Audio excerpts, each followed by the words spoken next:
Namun, Erik tak menampik bahwa nama Nova Arianto akan dipertimbangkan. PSSI melihat Nova sebagai pelatih potensial setelah melolos. This is the two national team from Indonesia celebration. Which one do you like? This one, Marcelino or Ole Romeni? This one? Why? Heads up, right? Heads up, yeah, that's right. How about this one? Pak Erik lagi pusing nih teman-teman. Pilih Supernova atau Gerald Vandenberg. Rencana sih timnas U23 yang akan berlaga di SEA Games bakal dipegang sama Gerald Vandenberg. Itu kan isu awal nih kita dengar-dengar. Tapi kecemerlangan dari seorang Nova Arianto di U17 bisa melaju ke perdelapan besar Piala Asia, kemudian juga bisa meraih tiket ke Piala Dunia Qatar U17. Ini bikin ketum PSSI ini kepincut. Tapi kalau kalian dukung U23 ini dipegang sama Gerald atau sama Nova Arianto? Tulis tebakan kalian dan dukungan kalian di kolom komentar. Nova Arianto jadi pelatih timnas Indonesia untuk SEA Games 2025. PSSI belum menentukan pelatih timnas Indonesia U22 untuk SEA Games 2025. Selain Gerald Vandenberg, ini muncul nama Nova Arianto sebagai kandidat. Menurut Ketua Umum PSSI Erick Thohir, sosok pelatih untuk SEA Games 2025 masih terus digodok. PSSI ingin persiapan maksimal mengingat status Indonesia sebagai juara bertahan. Namun, Erick tak menampik bahwa nama Nova Arianto akan dipertimbangkan. PSSI melihat Nova sebagai pelatih potensial setelah meloloskan timnas Indonesia U17 ke Piala Dunia U17 2025. Menurutnya, penunjukan pelatih akan dilakukan dengan kalkulasi yang matang dan akan melibatkan seluruh exco PSSI. Kira-kira siapa yang pantas, Sob? Nih, ini menarik nih. Coba deh teman-teman kasih pendapat kira-kira Nova Arianto atau Gerald Vandenberg yang lebih berhak nih, lebih pantas buat pegang U23 di SEA Games nanti. Karena bisa dibilang Nova Arianto ini sudah membuktikan kualitas dan kapasitasnya ya kan. Sudah bisa mengantarkan U17 untuk berlaga di Piala Dunia Qatar U17 November akhir tahun nanti. Di mana Coach Safri, mohon maaf, harus kalah ketika berlaga di Cina dengan skor yang cukup mengecewakan. Padahal kita pengen juga tuh U20 waktu itu ya. Itu bisa ngeraih tiket Piala Dunia juga, di mana timnas senior ini juga sedang berjibaku biar bisa lolos ke Piala Dunia. Nanti kan kita bakal lawan Cina di GBK dan juga melawat sowan ke Jepang melawan timnas Jepang nanti.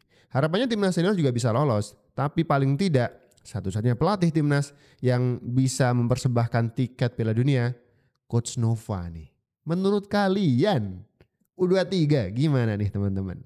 Karena pertandingan timnas itu selalu spesial. Bukan cuman untuk pemain-pemain timnas, tapi juga para supporter. Ada satu kabar yang bikin kita terenyuh nih. Momen seorang kakek yang mengajak cucunya menikmati permainan timnas di Gelora Bung Karno. Nonton timnas, ini jadi haru sekali.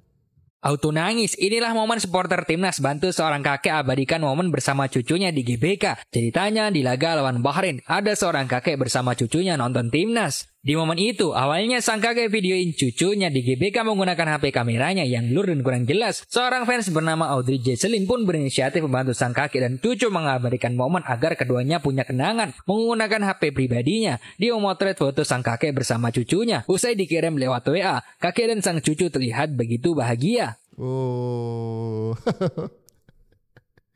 ini timnas. Bukan cuman dimonopoli oleh para supporter yang bisa teriak-teriak lepas baju dan menggemakan chain di seluruh area stadion. Tapi ini timnas juga berhak dinikmati oleh siapapun. Terkhusus warga negara Indonesia. Termasuk juga seorang kakek yang ingin mengajak cucunya menikmati bagaimana timnas mengangkat logo Garuda di dadanya. Membela negara ini lewat sepak bola. Ini momen yang sangat mengharukan ya. Makanya Erick Thohir sampai pusing nih. SEA Games U23 siapa yang pegang? Jangan sampai ini bikin supporter timnas kita sedih. Jangan sampai. Kita gak pengen ngelihat si kakek dan si cucu harus tertunduk lesu karena timnasnya kalah. Gak bisa lolos. Jangan sampai. Makanya Pak Erik ini dipikir matang-matang nih. Mau Coach Nova atau Gerald Vandenberg? This is the two national team from Indonesia celebration. Which one do you like? This one, Marcelino or Ole Romeni? This one. Why? Heads up, right? Heads up, yeah, that's right. How about this one? Itu mah fotonya yang nanya ya.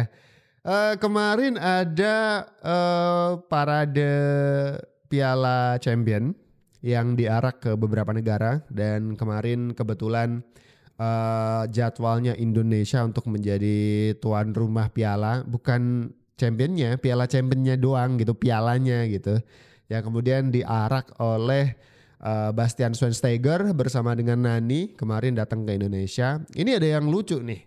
Ketika ada fans bola kita bertanya ke Schweinsteiger lebih suka selebrasinya Lino yang duduk congkak gitu ya, agak sombong, kemudian nginjek bola, atau lebih suka selebrasinya oleh Romeni dengan tangan seperti ini.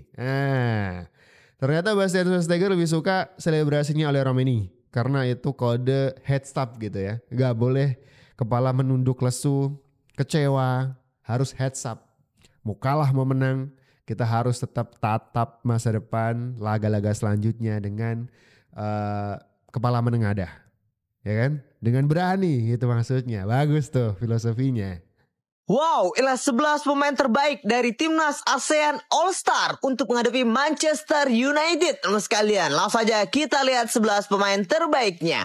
Kita mulai dari kiper, ada Junildo dari timnas Timor Leste. Untuk 3 back, ada Jai Itzes dari timnas Indonesia sebagai kapten. Ada Irfan Fandi, Singapura. Jefferson Tabinas dari Filipina. Dan untuk posisi lini tengah, ada 4 pemain dari timnas Myanmar, Hein Tet Aung, Myanmar, Chanatip Songkrasin, Thailand, Atswan Ali Rahman, Brunei Darussalam, Kidavon Sofani, Laos, dan di lini serang ada Arif Aiman dari Malaysia, Seng Chante dari Kamboja, dan penyerang utama Nguyen Tien Lin dari Vietnam. Wow, bagaimana menurut kalian dari 11 pemain terbaik ini? Ini Hoki Caraka gak masuk nih. Waduh, ini ASEAN All Stars gak hoki nih. Lawan MU pasti kalah nih. Panggil Hoki Caraka dong. Ya kan? Wajib itu wajib ya, panggil Hoki Caraka. Komentarnya dong. Tadi cuman prediksinya ada nama Ijes doang yang masuk. Kira-kira harus Ijes atau pemain lain nih? Atau Rido nih, Rido. Rido cukup bagus nih. Ketika ada Ijes, ada Hapner, ada Hilgers yang main ternyata kurang padu, kurang kompak.